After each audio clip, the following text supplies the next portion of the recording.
కర్ణాటకలో ఊహించిందే నిజమైంది. కమల వికాసం మూన్నాళ్ల ముచ్చటకే పరిమితమైంది. అధికార మార్పిడి ఖాయమైంది. కాంగ్రెస్ జయభేరి మోగించింది. అధికారానికి కావలసిన స్పష్టమైన మెజారిటీ సాధించింది. భాజపా జేడీఎస్ చెరో 40 స్థానాలకే పరిమితమయ్యాయి. చెప్పగుర్తుతో పోటీ చేసిన యడ్యూరప్పకు చిప్పే మిగిలింది. 223 స్థానాల్లో బరిలో నిలిచిన మాజీ ముఖ్యమంత్రి సారథ్యంలోని పార్టీ పట్టుమని 10 స్థానాలు కూడా సాధించలేకపోయింది. 10 ఏళ్ల తర్వాత ఓ పార్టీకి స్పష్టమైన మెజారిటీ కట్టబెట్టిన ఓటర్లు పలువురు ప్రముఖుల్ని నిర్ద్వంద్వంగా తిరస్కరించారు. కర్ణాటక పీసీసీ అధ్యక్షుడిని ఇంటికి పంపారు. భాజపా నుంచి యడ్యూరప్ప, ఈశ్వరప్ప సహా 12 మంది మంత్రులు ఓటమి పాలయ్యారు.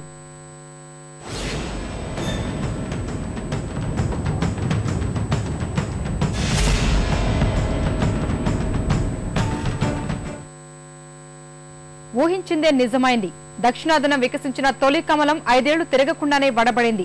మైనింగ్ మాఫియా ఆగడాల్ని చేష్టలుడిగి చూడడమే కాక అంతర్గత కుమ్ములాటలు, అస్థిర పాలనతో ప్రజల్ని విసిగెత్తించి అధికారాన్ని చేజేతులా చేతికి అప్పగించింది.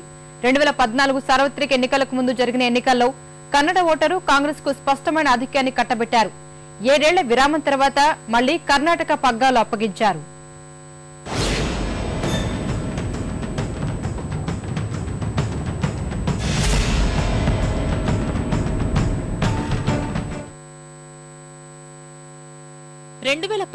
కర్ణాటక శాసనసభ ఎన్నికల్లో కాంగ్రెస్ జయభేరి మోగించింది. భాజపా అంతర్గత కుమ్ములాటలు, అసమర్థతనే విజయ సోపానాలుగా మలుచుకుని అధికారం చేపట్టేందుకు అవసరమైన స్థానాల్ని సొంతంగా చేజిక్కించుకుంది. మొత్తం 224 నియోజకవర్గాలకు గాను భాజపా అభ్యర్థి చనిపోవడంతో పెరియపట్న నియోజకవర్గం ఎన్నిక వాయిదా పడగా 223 స్థానాలకు పోలింగ్ జరిగింది. సర్వేలు ముందు నుంచి చెప్పినట్లే ఫలితాల సరళిలో కాంగ్రెస్ స్పష్టమైన ఆధిక్యం కనబర్చింది. ఎక్కడా తిరిగి చూసుకునే పని లేకుండా 121 స్థానాల్లో జయభేరి మోగించి అతిపెద్ద పార్టీగా అవతరించింది. గతంలో 80 స్థానాలకే పరిమితమైన కాంగ్రెస్ ఈసారి మరో 41 స్థానాలు అదనంగా గెలుచుకుని వచ్చే 5 ఏళ్లు పీఠం మాదేనని సగర్వంగా చాటుకుంది. ఇక సుస్థిర పాలన అంటూ 2008లో అధికారంలోకొచ్చిన భాజపా దశా దిశ లేని పాలనతో ప్రజల్ని విసుగెత్తించి భారీ మూల్యం చెల్లించుకుంది. గత ఎన్నికల్లో భాజపాకు 110 స్థానాలతో అధికారం కట్టబెట్టిన కన్నడ ఓటరు ఈసారి కేవలం 40 స్థానాలే అందించి విపక్షంలో పడేశారు. ప్రతిపక్ష పగ్గాలు కూడా కమలనాథులకు ధీమాగా అప్పగించలేకపోయారు. అసలు 11 జిల్లాల్లో భాజపా కనీసం ఖాతా తెరవలేదు.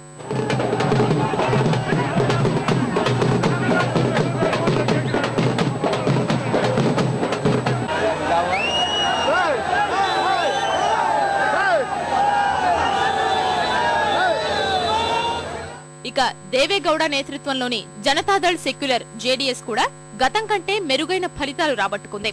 2008లో 28 స్థానాలు గెలుచుకున్న జేడీఎస్ ఈసారి మరో 12 స్థానాలు అదనంగా తన ఖాతాలో వేసుకుని ప్రధాన ప్రతిపక్ష స్థానానికి పోటీ పడుతోంది. సీఎం పీఠమే లక్ష్యంగా భాజపా నుంచి వేరుకుంపటి పెట్టుకున్న మాజీ ముఖ్యమంత్రి యడ్యూరప్ప బొక్కబోర్లా పడ్డారు.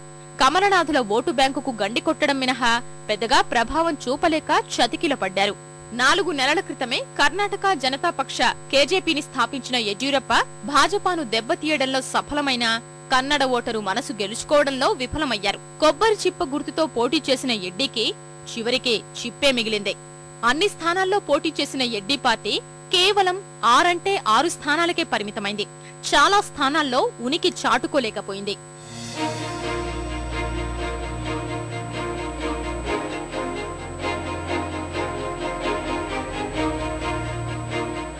మైనింగ్ మాఫియాను అడ్డుపెట్టుకుని కర్ణాటక రాజకీయాల్ని శాసించిన గాలి పార్టీ ఈ ఎన్నికల్లో మట్టి కొట్టుకుపోయింది. ప్రత్యేకించి బళ్లారిలో తిరుగులేని ఆధిపత్యం చెలాయించిన గాలి సన్నిహితుడు శ్రీరాములు నేతృత్వంలోని బీఎస్ఆర్ కాంగ్రెస్ పార్టీని కన్నడ ఓటర్లు గనుల్లో గొయ్యి తీసి పాతరేశారు. కేవలం 4 స్థానాలే కట్టబెట్టి ఇక అవినీతిని ఎంత మాత్రం సహించేది లేదంటూ తేల్చి చెప్పారు. ఆ పార్టీ ఉనికినే ప్రశ్నార్థకం చేశారు. ఇక 223 స్థానాలకు జరిగిన ఎన్నికల్లో ఇతరులు 12 చోట్ల విజయం సాధించారు.